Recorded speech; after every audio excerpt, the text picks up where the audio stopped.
2 episode आपने किया था। तीसरे एपिसोड में चूँकि कुछ ऐसी दुर्भाग्यपूर्ण घटना घटी तो अजीत जी और नीतू जी नहीं रह पाई, तो मनीष पाठक जी ने उसका निर्देशन किया। इस बार भी मनीष पाठक जी रहेंगे सहयोग में, अजीत जी, मानस जी, और ये जिनसे सहयोग लेना चाहे ये लेंगे। चैनल RA भारत न्यूज़ 24/7 के सभी दर्शकों को डॉक्टर प्रणय कुमार का प्यार भरा नमस्कार, आदाब, सत श्री अकाल।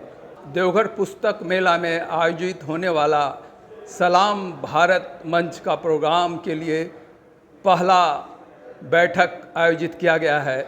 तो चलते हैं उनके पदाधिकारियों से उनका विचार लेने कि इस बार का मुख्य प्रोग्राम क्या है। ये बैठक सलाम भारत मंच का चल रहा है, प्रथम बैठक है, और इस बैठक में इनके पदाधिकारी से विस्तृत जानकारी के लिए चलते हैं। आपकी क्या भूमिका है? ये वंदनीय है, इसलिए हम आपको सलाम, पुस्तक मेला इसलिए सलाम कर रहा है, ये नहीं कि आप बहुत बड़े आदमी नहीं, इसलिए आपको सलाम करते हैं कि आपने भारत को भव्य बनाने में आपने जो योगदान दिया है, चाहे वो विज्ञान के माध्यम से, साहित्य के माध्यम से, समाज सेवा के माध्यम से, राजनीति के माध्यम से, अध्यात्म के माध्यम से। अब मान लीजिए विवेकानंद जैसे सन्यासी तो धर्म से ऊपर उठ जाता है, सन्यास तो भेदभाव से ऊपर उठ जाता है। सलाम भारत संस्करण 4 की अभी ये मीटिंग हो रही है, क्या कुछ होने वाला है अभी हम बात करते हैं हमारे पुस्तक मेला के जो संयोजक हैं डॉक्टर सुभाष चंद्र राय जी। क्या कुछ होने वाला है सर इस बार चौथे सत्र में, सलाम भारत के चौथे संस्करण में? सलाम भारत चतुर्थ जो देवघर पुस्तक मेला का एक बहुत ही महत्वपूर्ण कार्यक्रम है, और उस कार्यक्रम की खूबी ये है कि शहर के जितने नामचीन जो शिक्षाकर्मी हैं, शिक्षाविद हैं, समाज से अन्य विधाओं में जो जुड़े हुए लोग हैं, उनकी भागीदारी रहती है। ये कोई प्रशिक्षित नहीं होते हैं, लेकिन सलाम भारत के माध्यम से वो पुस्तक मेला के सांस्कृतिक मंच से वह उस समय के लिए वो कभी राजा राम मोहन राय बनते हैं, कभी ईश्वरचंद विद्यासागर बनते हैं, विवेकानंद बनते हैं। तो यह जो सलाम भारत है, यह भारत के नवनिर्माण में अनादिकाल से लेकर आज तक भारतीय समाज की निर्मिति में जिन लोगों ने आध्यात्मिक दृष्टि से, साहित्यिक दृष्टि से, सामाजिक दृष्टि से, शैक्षिक दृष्टि से जिन्होंने इस देश को समृद्ध किया है, गौरवपूर्ण बनाया है, तो उनका स्मरण किया जाता है देवघर पुस्तक मेला में।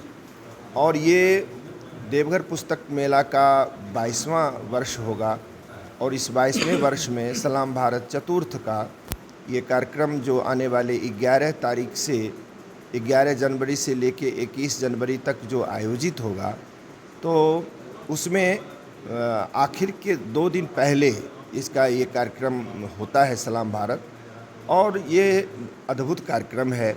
और आज उसी को ध्यान में रखते हुए ये मैत्री किड्स विद्यालय जो प्रतिष्ठित विद्यालय है, यहाँ के पुस्तकालय कक्ष में बैठक रखी गई, और सलाम भारत में जो भी लोग जुड़े हुए हैं उन लोगों की ये बैठक है। और विषय को लेकर सलाम भारत का जो डेट आपने बताया, सॉरी, पुस्तक मेला का, वो कब से कब बताया आपने? 11 जनवरी से 21 जनवरी तक, ये 11 से 21 तक का ये कार्यक्रम है। तो वो तय कर लिया जाएगा कि 19 को करें, 20 को करें। 19 को संडे। तो हाँ, तो जिस दिन अगर 19 को संडे है तो वो 19 को ही, संडे के दिन ही इस कार्यक्रम को रखना ज़्यादा उचित होगा, चूँकि इस आज की मीटिंग किस चीज़ को मतलब मद्देनज़र रखते हुए किया गया है? विषय का निर्धारण, पहले तो जितने कार्यक्रम हुए हैं, तो अभी तक जितने पिछले 3 एपिसोड जो पूर्ण हुए हैं, तो उसमें जो भी कलाकार, जो भी चरित्र, जो भी महान व्यक्तित्व अब तक हुए हैं, तो उनका उसमें मंचन हुआ है। लेकिन भारत तो विभूतियों का देश है। भारत में अगर हम सालों करते रहें तो भारत में विभूतियों का ऐसा सैलाब है कि आप सालों भर करते रहेंगे। तो उसी में से जितना संभव होता है, लगभग 30-35 के करीब हर एक वर्ष 35 हम महान विभूतियों को याद करते हैं, और कदाचित इस बार भी 30 लोगों को याद किया जाएगा। साथ ही उसमें 2-3 लघु नाटिका के रूप में भी मंचन पिछली बार भी हुआ था, सबरी और राम के मिलन का। और इस बार राष्ट्रकवि दिनकर द्वारा रचित रश्मि रथी का जो तृतीय सर्ग है, जिसमें कृष्ण प्रस्ताव लेकर आते हैं मध्यस्थता के लिए पांडव और कौरव के बीच, और फिर उनके प्रस्ताव को ठुकराता, कौरव की सभा में उनके प्रस्ताव को ठुकराया जाता है, और फिर कृष्ण का जो उसकी जो प्रतिक्रिया है उनकी, तो उसका मंचन होगा। दूसरा, विवेकानंद खेतरी नरेश के दरबार में उपस्थित होते हैं और एक राजनर्तकी के निवेदन को वो ठुकराते हैं। फिर बाद में वो एहसास होता है कि हमने बहुत गलत किया, और फिर वो बैठते हैं और बाद में नर्तकी से माफ़ी मांगते हैं कि एक सन्यासी को इन सब चीज़ों से ऊपर तो एक बोध होता है। पहली बार विवेकानंद को बोध हुआ। ये विवेकानंद को बनने में मैं मानता हूँ कि उस खेतरी राजनर्तकी का भी बहुत बड़ा योगदान है। जब वो गाती है, प्रभु जी मेरे अवगुण चित न धरो, समदर्शी है नाम तिहारो। तो सन्यासी तो समदर्शी होता है, वो तो हर एक चीज़ से ऊपर होता है। फिर आप हमारे प्रति इतना घृणा भाव क्यों रखते हैं? तो इसका एक मंचन होगा। और फिर चूँकि यह शिव नगरी है, देव नगरी है, तो जो मांगलिक, जब हम कोई कार्यक्रम करते हैं तो मंगलाचरण के रूप में भगवान शिव की आराधना करते हुए रावण दिखे जाएंगे, तो वो भी एक रहेगा। उसके साथ साथ कई छोटे छोटे जो कार्यक्रम हैं वो उसको देखा जाएगा। और पिछली बार दो कार्यक्रम जो हुए थे, उसमें निर्देशन का काम किया था नीतू अग्रवाल जी ने, नीतू और अजीत केसरी जी ने। 2 एपिसोड आपने किया था। तीसरे एपिसोड में चूँकि कुछ ऐसी दुर्भाग्यपूर्ण घटना घटी, तो अजीत जी और नीतू जी नहीं रह पाई, तो मनीष पाठक जी ने उसका निर्देशन किया। इस बार भी मनीष पाठक जी रहेंगे सहयोग में, अजीत जी, मानस जी, और ये जिनसे सहयोग लेना चाहे ये लेंगे। और यह कार्यक्रम चूँकि पुस्तक मेला का एक प्राण बन गया है और शहर के लोग इस कार्यक्रम की प्रतीक्षा में रहते हैं, तो मुझे उम्मीद है कि पिछले 3 जो एपिसोड हुए हैं उससे भी कुछ ज़्यादा प्रभावी ये चौथा एपिसोड होगा। और इसी निमित्त आज की ये बैठक आहूत हुई है, और इस बैठक की अध्यक्षता श्री सुबोध झा जी कर रहे हैं, जो स्वयं प्रथम सलाम भारत में राजा राम मोहन राय की भूमिका में थे।